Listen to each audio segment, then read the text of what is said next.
Memwa kwaba eba Skeleton Man TV. So Skeleton Man TV ana wushi. Say where your first time bomodian subscribe. Nya notification eso. Click all no send your video bia ye di betum no abusia. Won son sabe kan wanya bia sure. Medasi bebre abusia for Abronye DC e de sembi e tudwa e fa Kevin Taylor ho am say Ghana for ye ho adwiri yen ankasa ensem a Abronye DC eka efa Kevin Taylor ho no ebusua wote a wokura ho be de wo ho bedwiri wo yie papa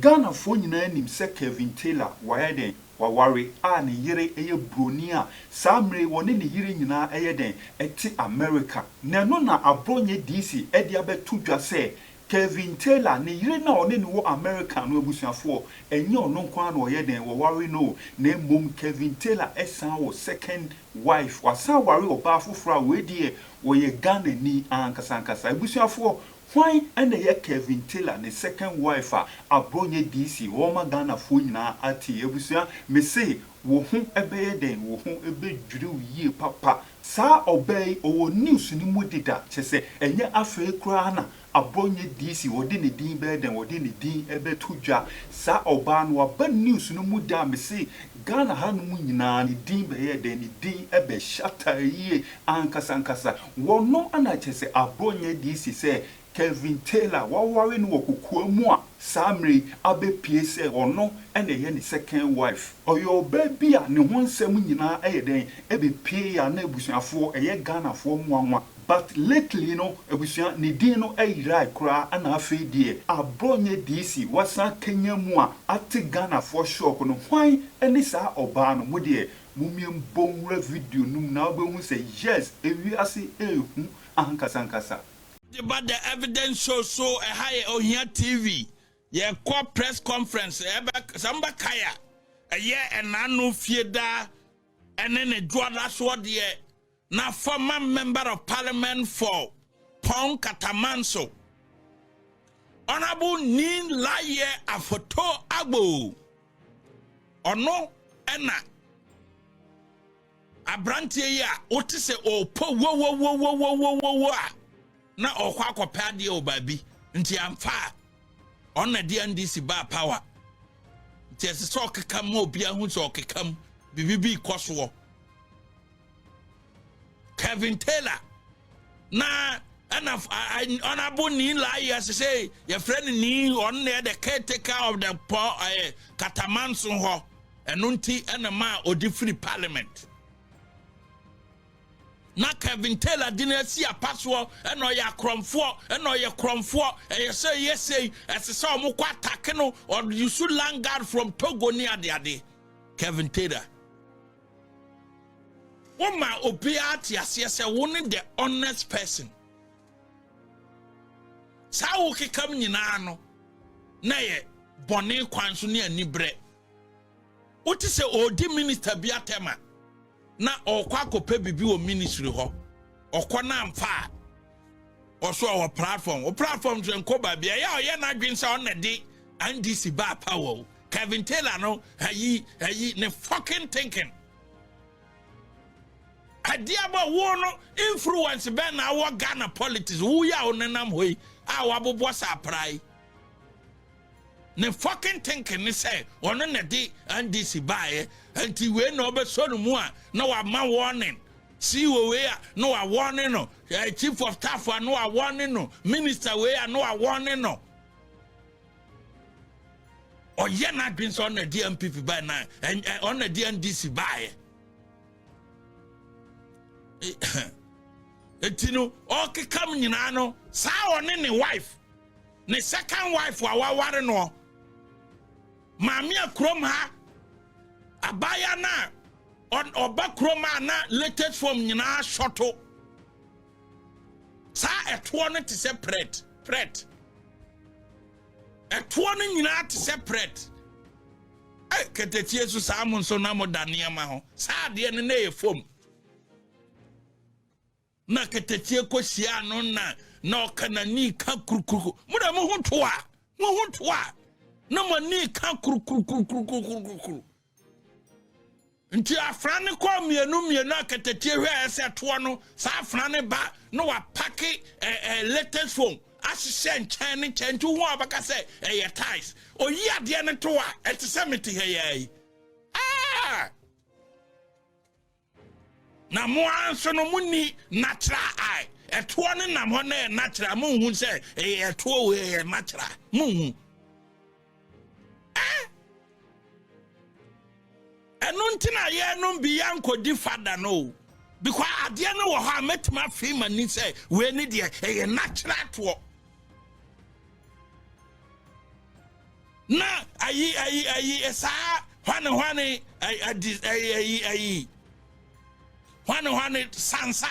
lady sansa ya nansei na one ayi Okatakyie Afrifa ntokwa dendini sa Kevin Taylor aware abaya na no ye medical almost ye medical doctor Kevin Taylor beji post man sa Kevin Taylor aware abaya no as a second wife. And so I the most honest person Ghana ha ono no bia nyinini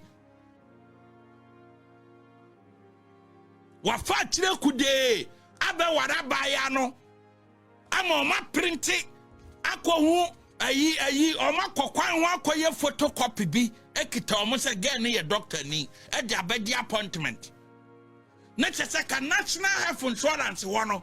supply nyina no na nka be ye Kevin Taylor dia San second wife no onye doctor ni no de that the seat of the government at the appointment man. The seat of the government. Now before I'm sana when sansa no ebe oni Kevin be wo honom no ofiri Okatakyie ho no oni minister bi owo ho sisi ai ekokotwe mpana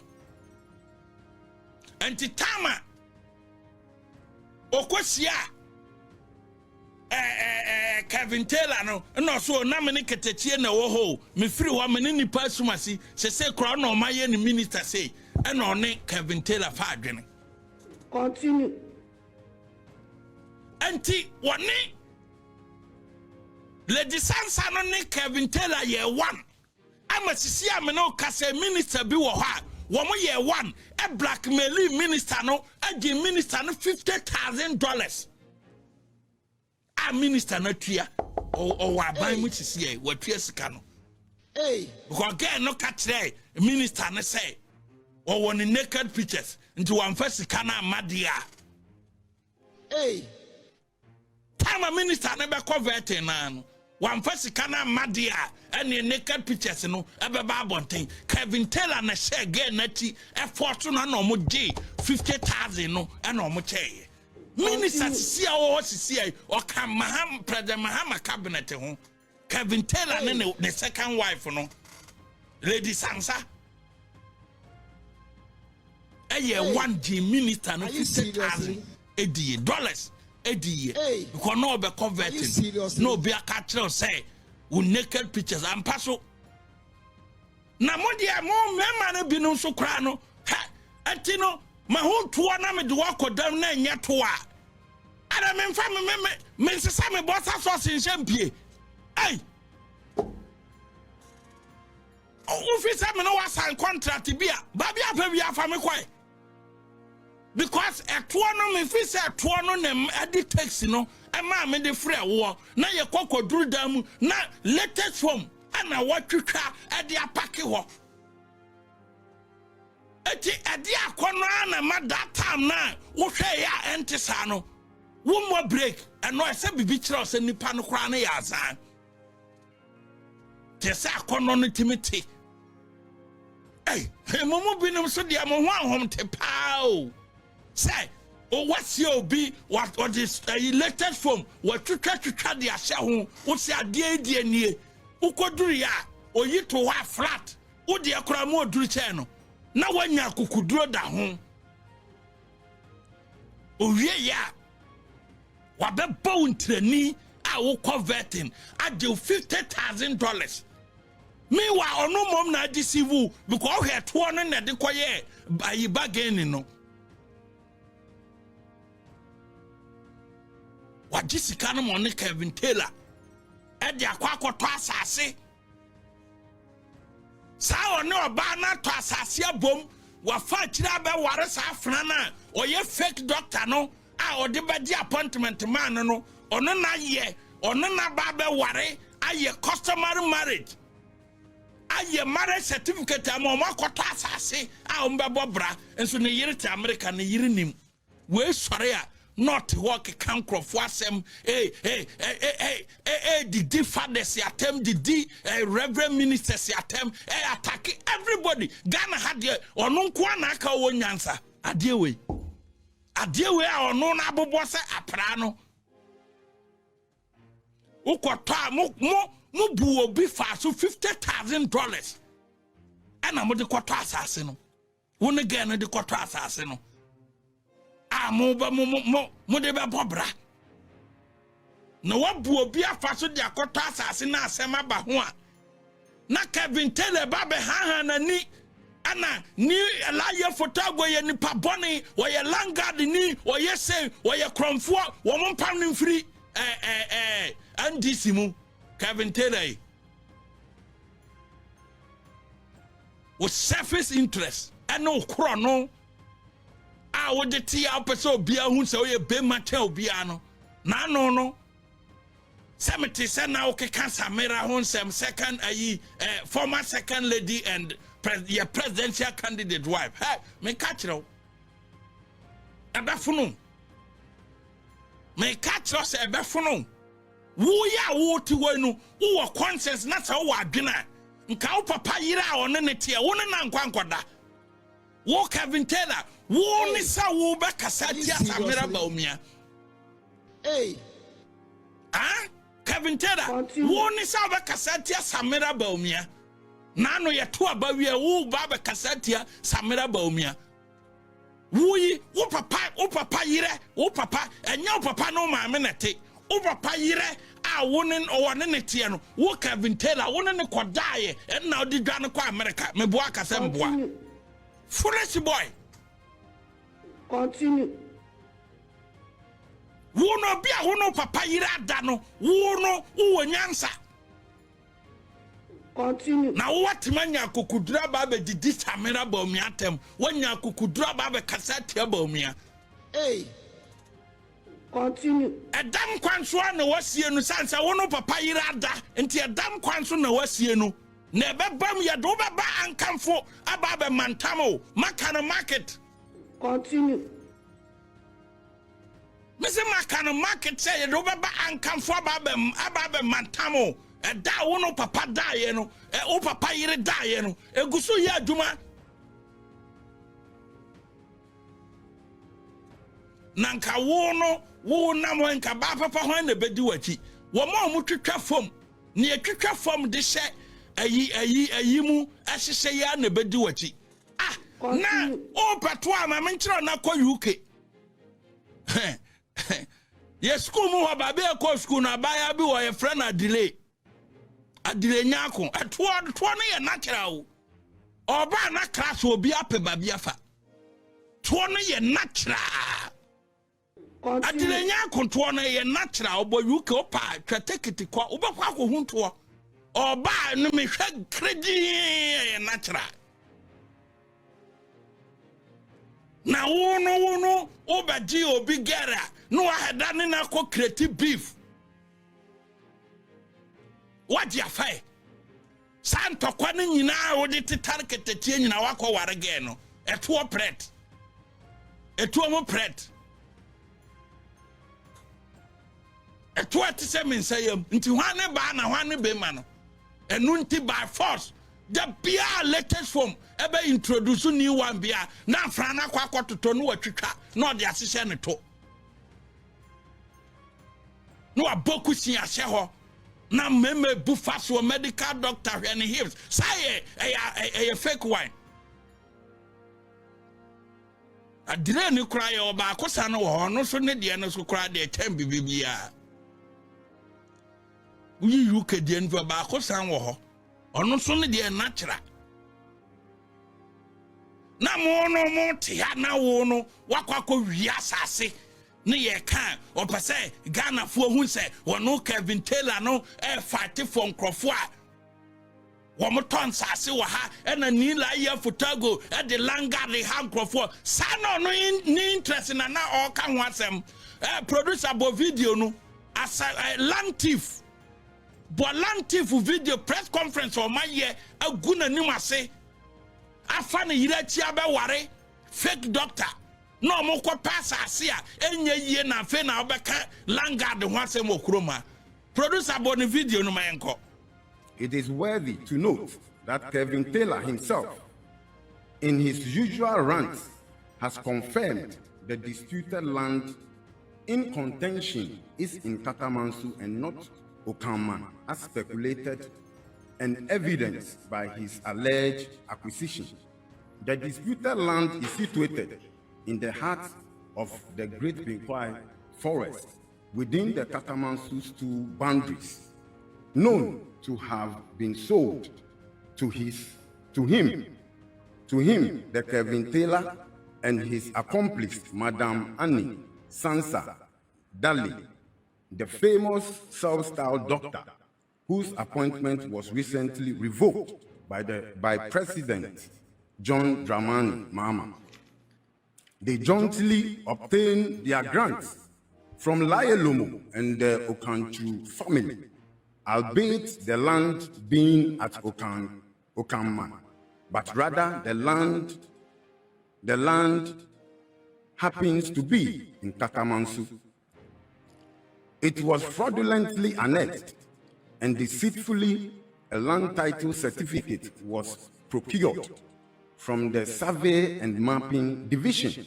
and the Land Registry Division of the Greater Accra Lands Commission under a peculiar circumstances. For the want of education, we have school lands and family lands within the Greater Accra region, and any misguided or fraudulent means by anyone, as in the case of the Okanchu family, executing a statutory declaration to annex a land in Katamansu, being a stew area, though it was not given to them by the Katamansu stew, should not have obtained any legal and legitimate land title certificate. But as usual, the unfortunate happened thanks to the Land Registry Division, Accra. For the records, securing a land certificate in a Katamansu stew area, if it was not given to you by the Katamansu stew, does not confer ownership of the legitimacy of ownership to you, as in the case of Kevin Taylor and his grantors, alluding that because Okanchu family have fraudulently procured a land title certificate, they are the legitimate owners of the land. It is not and will fiercely resist, and it will not, and we will fiercely resist their efforts of trying to take possession of those lands within the Katamansu's 2 boundaries, which they have deemed they can annex because they have land title certificate, which is a blatant product of fraud. The question one has to ask is, what is their root of title? Every land in Greater Accra have an identity. So is Katamansu lands, and not the concocted Okanman allegedly located in Katamansu, as claimed by Kevin Taylor and his accomplices. Most land disputes involving Katamansu have gone through due processes before judicial forums, inclusive of current substantive case, which are before courts of competent jurisdiction, the only appropriate forum for such matters, and not the Kevin Taylor social media trials. Kevin Taylor is being economical with the truth to insinuate that the revered chief present on the Lands Commission board has given him a competitive advantage to access the Lands Commission system to expunge existing titles of individuals and families. Kevin Taylor and his second wife and Nisansa, the fake doctor, said the press conference almost 18 women say, oh, you're fake, you know, or Mako Wiasasi, our Lands Commission, person or ye carabri. The clean person now, or be our person or be a who is all ye clean, no, what to say, oh, po, what near ye, the Betimaya Buane say, Nayiran Betty, say Kevin Taylor, be worry. Fake doctor no I'm on nyina koto asase ene de ebe ye de aboa no